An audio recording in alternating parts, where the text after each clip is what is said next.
let me read you the first chapter of I Reanimated the Billionaire's Hellhound, because I think this lets you guys know exactly what kind of crazy story I'm writing and what's going to make it fun.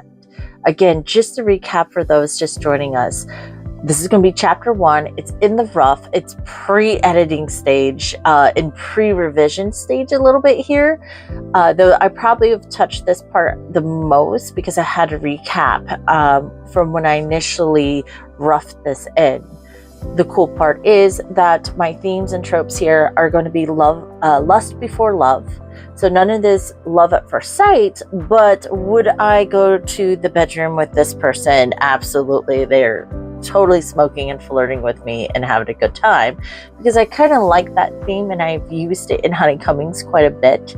So it's a good time, and hopefully ending with a love that you guys will enjoy more so than it being a love at first sight.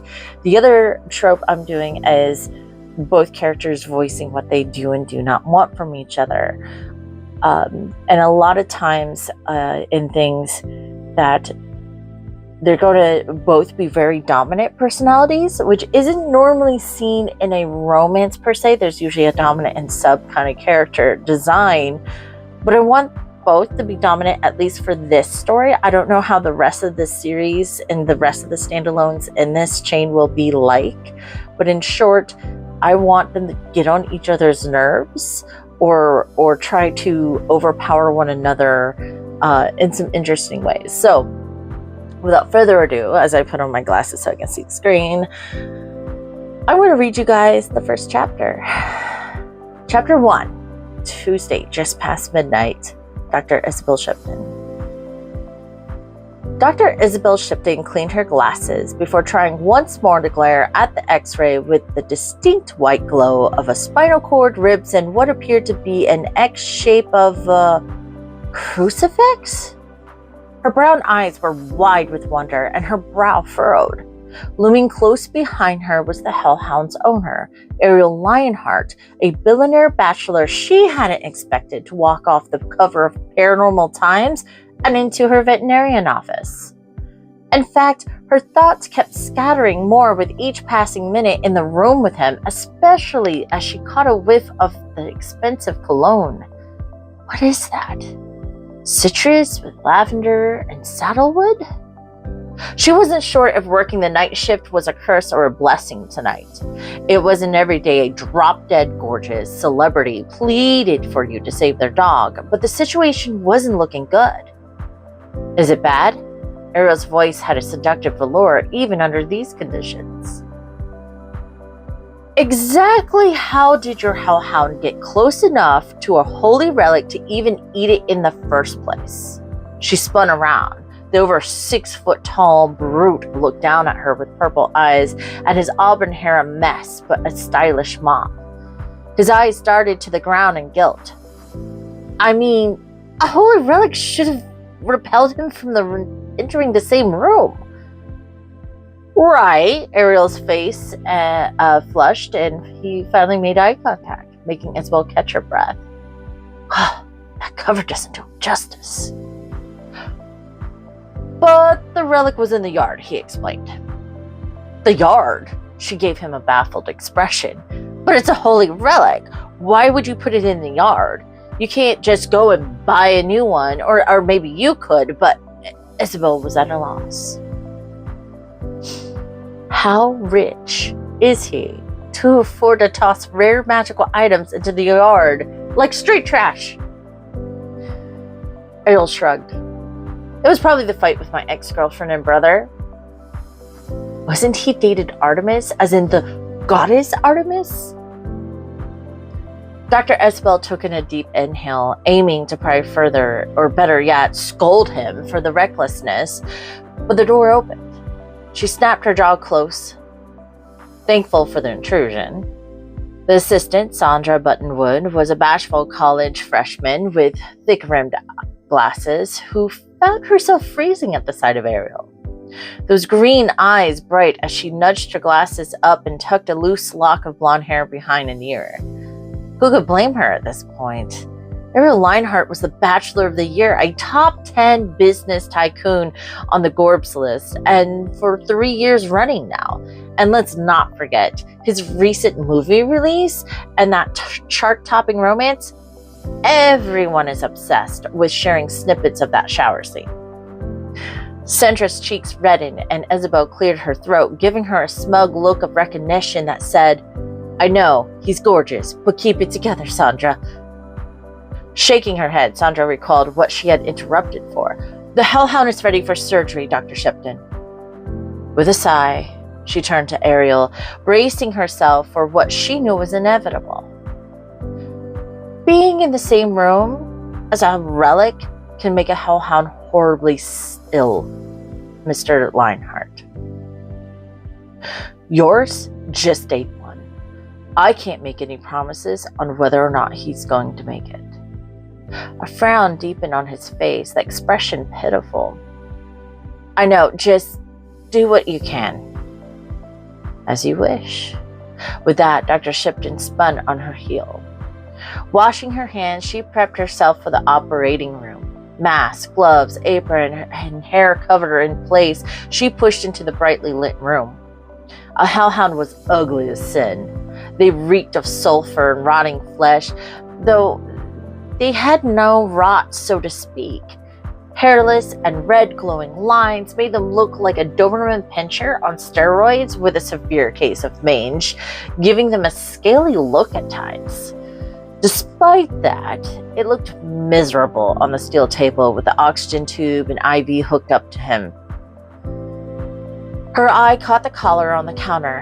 His name, Makula.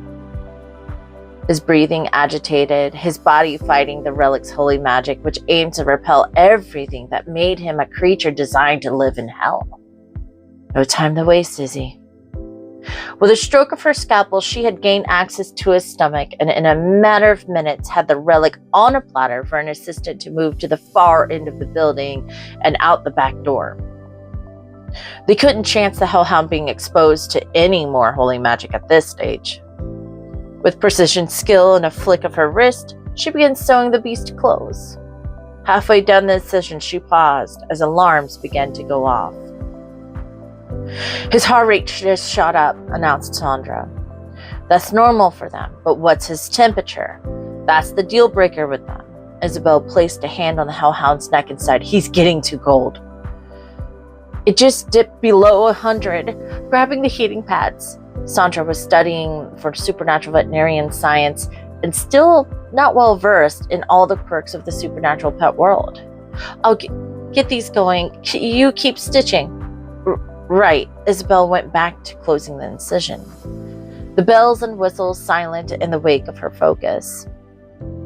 "By the gods, if we kill Ariel Lionheart's Hellhound," Sandra's voice squeaked as she started the thermometer up once more. Isabel lifted an eyebrow. "The dog ate a holy relic. It's not like we force-fed it to him."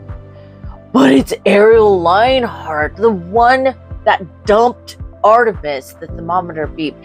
"Still sitting at 100, Izzy." Tying off the stitches, she tucked the heating pad over it. "Keep trying to get his temp back to 120 or more. If we can't, we're going to lose him. It's hard enough to heal a Hellhound that's sick from holy magic exposure, but eating a holy object?" The heart monitor flatlined and Isabel's stomach dropped. He's not going to make it. She watched helpless as the Hellhound's life faded, the thermometer beeping, the number dropping into the 90s. "I've failed." It wasn't like a normal dog where she could just shock the heart back to life and resuscitate it. With magical creatures and beings, both ran on magic she didn't have. Bile rolled up and she swallowed the bitter taste down. This was a high-profile situation she had no hope of coming back from. Anyone capable of such magic had a higher calling than veterinarian science anyhow. Any witch or magic user worth their mana would get 10 times the pay at a supernatural being hospital or practice. Wasting magic on a pet seemed ill-advised, even for Isabel's family of talented Merkaba or Jewish mystics. It would take a demon general of the highest order to revive a hellhound, or more terrifying, a necromancer. Leaning on the operating table, she felt defeated. I hate being talentless. If I just could use just a little ounce of magic. Izzy, I can clean this up. Sandra's soft voice broke through the guilt rattling through Isabel. I can tell Ariel. No, I'll tell him. The dead hellhound still seemed menacing, but it didn't stop Isabel from patting his head and leaning in to whisper into his ear. I'm sorry, I couldn't save you, Mikula. Turning to Sandra, she relented. Just leave the body here. I'll see what he wants me to do with the remains. Isabel marched out of the operating room, tossing her gloves and apron in the large trash bin. She flew back into the room where Ariel stopped pacing. Pulling her mask down to her chin, she gave him a look of sympathy. His body language made it clear he loved his hellhound. But if her experience served her well, the bigger the man, the harder they cried. Flashbacks of the time she had to tell Mr. Bonneville, a resident Sasquatch in town, that his Wampus cat had cancer came to mind. A shudder shook her over the sounds that came out of his mouth that had set off others of his species to call back equally mournful. She inhaled deep, holding it there in preparation for what she titled as the hard talk. That bad? Ariel leaned on the examination table. Duh, this is my fault.